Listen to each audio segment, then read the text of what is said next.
네, 안녕하세요. 박종사입니다. 네, 이번 시간은 2024년 6월 28일 금요일 상반기 미국장과 우리나라 시장을 리뷰하고 7월장을 준비하는 시간 간단히 갖도록 하겠습니다. 자, 6월 28일 금요일 상반기 마지막 거래일 우리는 오전 10시에 라이브 방송에서 함께 봤던 미국 대선 첫 TV 토론을 먼저 체크를 해보고 시작하겠습니다. 자, 바이든 대 트럼프 전체적으로는 지난 대선 때 격돌했던 것에 비해서 다소 좀 누그러진, 그렇죠, 다소 덜 과격한 그런 토론이었고요. 뭐 약간 기대에 못 미친 것 같긴 합니다. 네, 트럼프가 승리한 것으로 평가는 받고 있더라고요. 그러나 기대감에는 조금 못 미친 듯하고 지난 대선 때보다는 나아졌지만 여전히 서로 네거티브적인 방식을 취했습니다. 입장 시에 인사나 악수조차 하지 않았다고 하죠. 토론 직후 CNN의 설문조사 결과는 응답자의 3분의 2 정도가 트럼프가 더 잘했다고 평가했고, 바이든은 좋지 않았던 목소리와 약간씩 더듬고 모호한 표현을 이유로 고령 리스크가 크다고 지적했습니다. 그리고 민주당 고위위원들은 대통령 후보까지 뭐 교체해야 되지 않나 이런 것까지 논의했다고 보도되었습니다. 그리고 나서 이제 밤에 21시 30분에 PCE 발표가 있었는데요. 5월 PCE는 예상치인 2.6%에 부합하고 6월 미시건대 소비자 심리지수도 전월 69.1 대비 68.2로 둔화하면서 인플레이션 우려가 완화되고 9월 금리 인하 기대감이 지속되면서 장 초반 미국 증시는 추가 상승했습니다. 자, 미국 증시를 일단 먼저 옆에다가 놓을게요. 나스닥 100 지수를 놓을게요. 다만 분기, 반기 말 차익 실현 물량이 늘어나고 시카고 PMI가 47.4로 전월 35.4 대비 크게 개선된 효과로 미국 국채금리 10년물이 상승하며 후반부로 갈수록 하락하면서 마감했습니다. 그래서 이 봉 자체의 모습이 어쩌면 쌍고점이 될 수도 있을 법한 뭐 그런 모습으로 끝이 났죠. 이게 나중에 뭐 돌파가 될 수는 있겠지만 일단은 단기적으로라도 뭐 중기적으로라도 고가의 후보가 될 수 있는 후보군 자리입니다. 항상 후보군 자리에서는 신경을 써야겠죠. 물론 지금까지는 그 후보군 자리를 딛고 다 올라왔지만 어쨌든 끝자락은 있단 말이죠. 시장이 뭐 무한정으로 이렇게 계속 올라가기만 할 수는 없으니까 아무리 올라간다고 해도 장기적으로 올라간다고 해도 큰 굴곡을 주면서 갈 겁니다. 어쨌든 그 굴곡 중에서 끝자락은 나오기 마련이고 그 끝자락이 될 수 있는 후보의 모습을 취하는 것은 분명하죠. 일단 여기와 여기가 고가가 돌파되지 않은 채로 윗꼬리 음봉을 달았던 쌍봉의 가능성을 배제할 수 없습니다. 후보군은 후보군으로서 보면서 체크를 해야겠죠. 세 번째, 메리 데일리 샌프란시스코 연은 총재는 PC 물가지수 하락에 대해 긍정적인 평가를 하면서도 금리 인하 시점을 언급하기에는 이르다고 발언하면서 필요한 경우 고금리 정책을 조금 더 이어가야 한다는 매파적 스탠스를 보였습니다. 네 번째, 토마스 바킨 리치몬드 연은 총재는 현재 정책이 인플레이션을 둔화시키는 역할을 해줬지만 부동산 지표 등의 불안을 이유 삼으며 향후 지표를 더 살펴야 한다고 조심스러운 스탠스를 보였습니다. 그렇게 해서 미국 증시는 약간의 단기 혹은 중기적 고가 징후가 나온 채 끝났고, 밤사이 야간 선물은 우리 야간 선물은 1.75포인트 하락한 384.60으로 끝났고, 마감 이후에도 새벽 4시 마감 이후에도 나스닥은 추가 하락했습니다. 주말 사이에 특별한 일이 없으면 384 0.6으로 끝났는데 384 초반 혹은 384 아래에서 월요일장을 출발할 가능성이 높아졌습니다. 그래서 이제 밤사이에 이제 미국 증시의 분위기를 한번 체크를 해봤고요.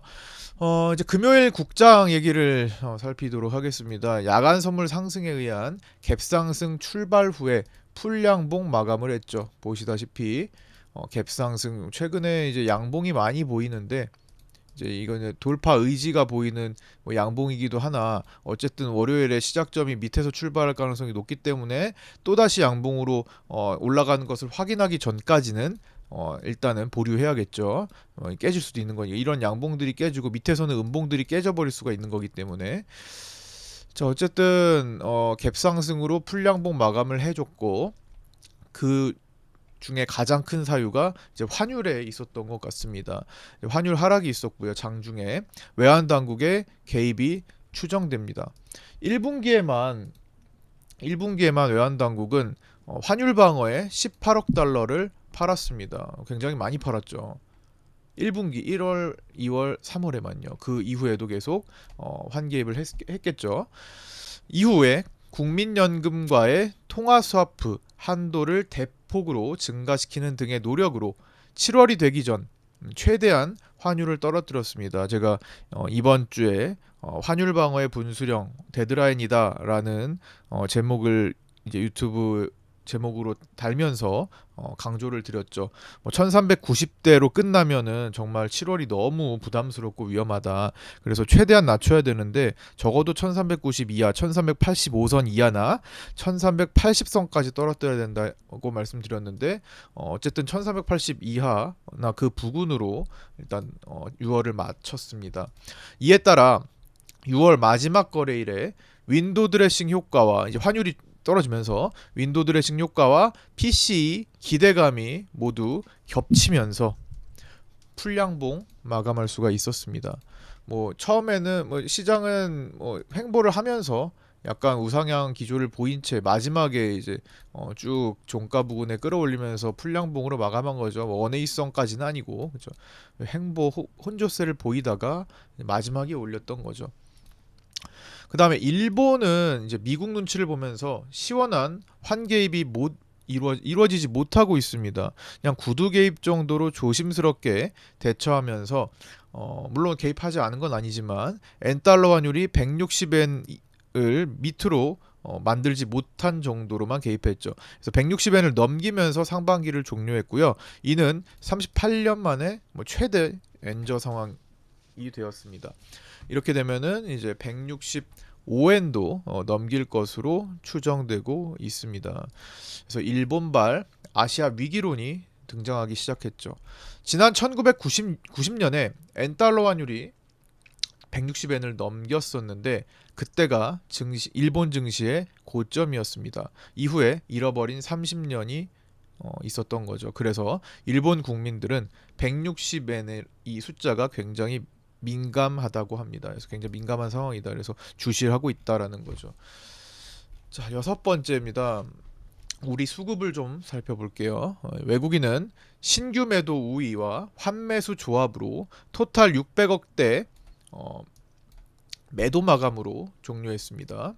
600억대 선물 매도 마감으로 종료했고 월물 옵션은 내내 장중에 내내 양매도 포지션을 보이다가 마감 시에 양매수로 전환했죠. 보시다시피 콜 5억 매수, 풋 10억 매수로 전환하면서 다음 주에 변동성을 예고하면서 끝났습니다. 달러 선물은요. 외국인이 1,561억 매도했으나 여기죠. 매도했으나 요 지점 환율 하락폭에 비해서는 매도량이 적었습니다. 외국인 누적 매수량 또한 롤오버 제외해도 달러 선물 만기 날부터 쳐가지고 7천억 매수, 롤오버 포함한다면 1조 원 내지는 더 많게 보면 1조 5천억 정도의 매수량이 살아있는 상태입니다. 그래서 환율 차트상 추세적으로 어긋남이 없죠. 월봉 보시면 살짝 음봉으로 마감을 했지만 추세를 이탈하는 정도가 아니었고 그 다음에 일봉으로 봐도 강력한 상승 추세는 아슬아슬하게 조금 이탈은 하기도 한 것 같은데 일시적일 수도 있으니까 다시 올라가 버리면은 그냥 요 자리가 비슷한 자리고 특히나 위에서 여기서 내려오는 여기랑 지금 겹치게 되죠. 그 다음에 여기는 이제 조금 이탈을 했고 중요한 거는 전반적으로 길게 올라오는 추세를 깨냐 그걸 지키느냐의 차이입니다. 지금 일봉은 그렇고 월봉으로 보는 이 밑에 밑에 하단에서 올라오는 여기를 깨야지만 의미 있는 환율 하락이라고 볼 수 있을 것 같습니다. 아직까지는 계속 그 위에서는 고환율이 라고 볼 수 있죠. 아무리 장중에 금요일에 떨어졌어도 고환율은 고환율이죠. 그래서 고환율 리스크는 존재한다라는 겁니다. 그래서 환율이 장중에 많이 내려온 특징이 있었고요. 7월 새벽 개방을 앞두고 외환 당국의 마지막 최대 개입이 나온 것으로 추정됩니다. 어쨌든 목요일 금요일 이틀 동안에 마지막 데드라인 마지막 기한을 남기고 급락했죠. 장중 1389.2원이 고가였고요. 목요일에는 1395원 고가였습니다.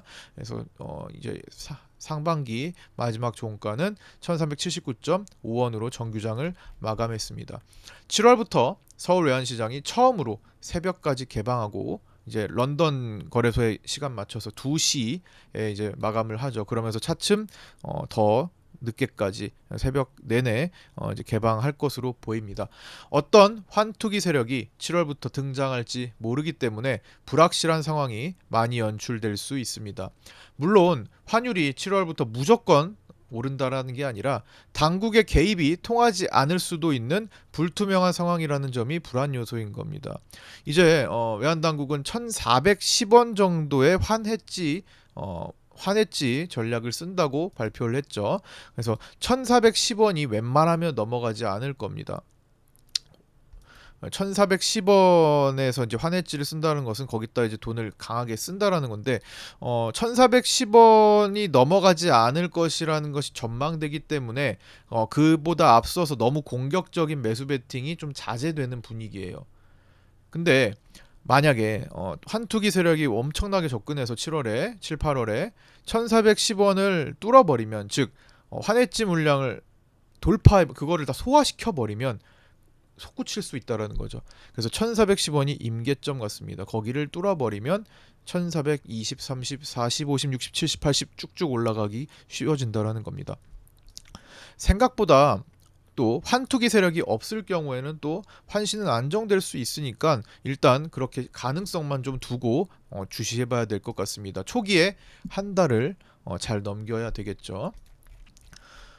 금융투자는 신규 매도 베팅하던 물량을 거둬들이면서 종가에 매수 효과를 보이면서 마감했습니다. 종가로 환매수하면서 종료를 했죠. 그래서 금융투자는 1,900억의 선물 매수로 끝났고요. 선물이 시장가 매수가 들어오면서 0.3포인트 추가 상승으로 풀량봉 마감했습니다. 막판에 선물 미결을 3, 4천 계약을 축소하는 역할을 했죠. 보시면 마지막에 선물 미결이 급락하는 모습이 나타났습니다. 외국인은 오후장에 매수 기조를 유지하다가 종가에 금융투자가 올려준 가격에 던지면서 마감했습니다. 외국인의 선물 갈색선 보시면 마지막에 급락했죠. 환매수하던 것을 돌려놓고 끝냈네요. 외국인은 최근 양봉에 3일 연속 순매도 포지션으로 마감한 특징도 있습니다. 물론 그 3일 동안은 장 초반에 대량 매도를 하다가 돌렸던 거죠. 장 초반에 대량 매도를 하다가 돌렸습니다. 6천억 매도하다 돌렸고 1조 3천억까지 매도하다가 돌렸죠. 4천억, 6천억만 매도하다 돌렸죠. 7천억까지 갔나요?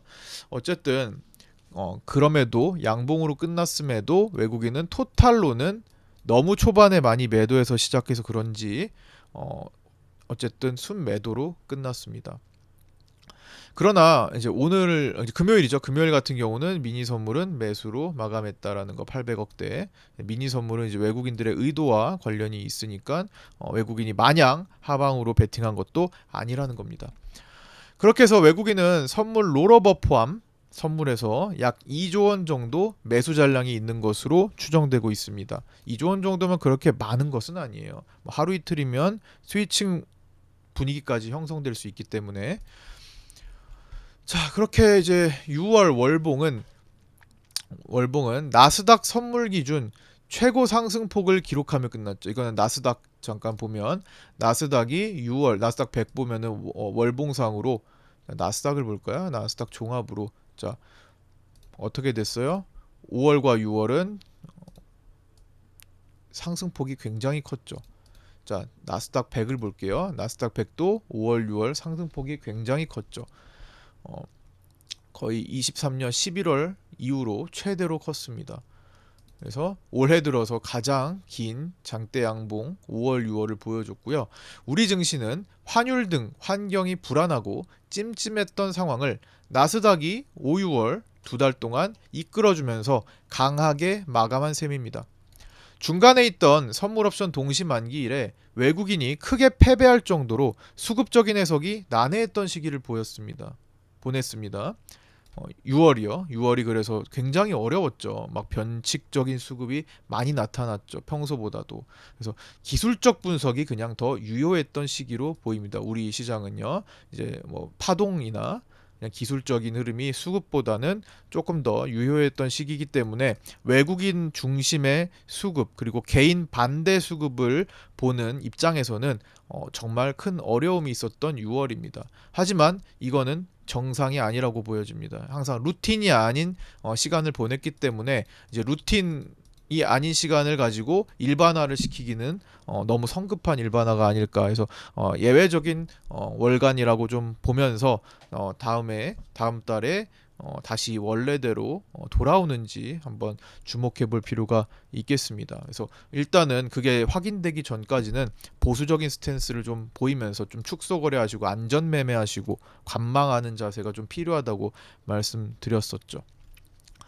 어, 이제 그렇게 6월 봉을 마감했고 6월이 뭐 어렵긴 했지만 마지막 주에는 또 그래도 이제 좀 적응하시면서 타점을 잘 공략하신 분들도 많이 계신 것 같습니다. 그래서 지난 한 주간 한 주간 이제 올려주신 파생반 분들이 올려주신 이제 수익을 모아 보니까 이렇게 두 장이 좀 꽉 채워서 나왔는데요.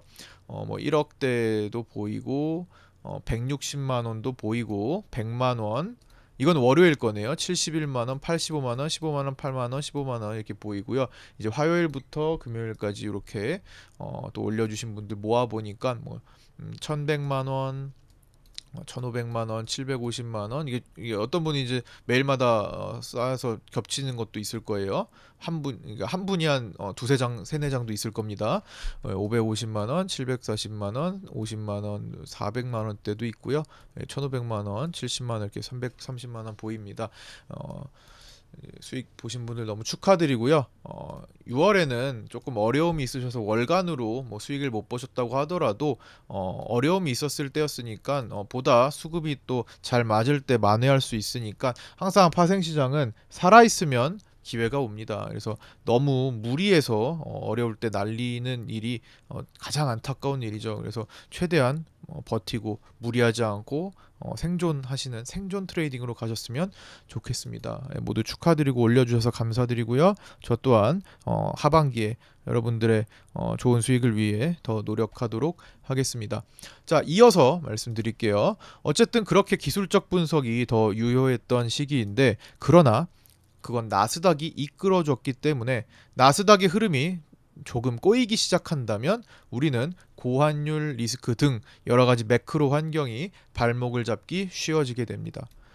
금요일에 나스닥이 쌍봉 가능성 아까 보셨죠? 이런 일봉으로 쌍봉 가능성을 보이며 마감했기 때문에 여기 이렇게 마감했기 때문에 7월 초 나스닥의 눈치를 많이 봐야 하는 상황입니다. 물론 7월까지 국채 바이백을 통한 유동성 공급이 이어지며 바이 더 딥 현상, 떨어지면 매수해서 올리는 심리, 떨어지면 매수하는 심리가 나타날 수는 있겠지만 고가 논란이 큰 미국 증시가 본격적으로 차익 실현 매물이 쏟아질 경우 그리고 또 대선 리스크가 생길 수도 있죠. 바이든은 교체될 수도 후보 교체가 될 수도 있기 때문에 지금 민주당에서 그것까지 고려하고 있다고 하잖아요. 그래서 정치적인 또 불안감이 생길 수도 있습니다. 그러면 차익 실현 물량이 더 쏟아지기 쉽겠죠. 어쨌든 그런 경우 매물 소화를 위해 1, 2주 이상, 많게는 3, 4주 이상의 조정 구간이 나타날 수도 있다라는 겁니다. 다음 주 월요일 위클리 옵션 만기일부터 시장은 고전할 수 있는 환경에 처해 있으니 주의하실 필요가 있을 것 같습니다. 그래서 뭐 우리 시장은 양봉이 이렇게 많이 뭉쳐서 모여 있지만 월요일부터 잘 살펴야 될 것 같아요. 월요일에 이걸 전체 통으로 깨지는 않을지. 어쨌든 하락 출발할 거니까 우리가 이제 상반기 마지막에 조금 윈도우 드레싱 효과 등 좀 무리했던 것들, 배당 투자했던 것들 빠져나올 수도 있거든요. 그래서 이날 우리 가장 중요하게 생각하는 밑에 하단 지지 라인들을 깨지는 않는지, 그 위에서 놀면은 그래도 살아는 있을 텐데 혹시나 깨지는 않는지 주목하면서 시장이 이 파동을 한번 마무리 지을 수도 있으니까 그것 또한 신경 써서 봐야 될 것 같습니다. 그러나 월요일에 그럼에도 불구하고 다시 양봉으로 극복한다면 고가 돌파를 시도하려고 하는구나 라는 생각을 가지면서 파동을 이어가는 분위기로 또 읽어줘야 될 것 같습니다. 일단 월요일 위클리 옵션 만기의 상황을 보시면서 판단을 하시는 게 좋을 것 같습니다. 자, 이렇게 오늘 상반기 마감과 7월장 초반에 어떤 관점으로 볼지 한번 간단히 짚어봤고요. 상반기 동안 정말 고생 많이 하셨습니다. 또 방송 매일마다 하는 제 라이브 방송, 장중 라이브 방송 또 시간 될 때마다 참여해 주신 분들 너무 감사드리고요. 여러분들 모두 응원 진심으로 응원합니다. 자, 주말 남은 주말 잘 보내시고요. 구독자 단톡방에 아직도 안 들어오신 신규 구독자분들 계시면 유튜브 댓글에 있는 오픈톡 주소로 절차대로 신청하셔서 입장 코드 받으셔서 입장하시기 바랍니다. 그래서 함께 공부하셨으면 좋겠고요. 구독과 좋아요, 알림 설정도 부탁드립니다. 7월 첫날 8시 20분 유튜브 라이브 방송에서 뵙겠습니다. 감사합니다.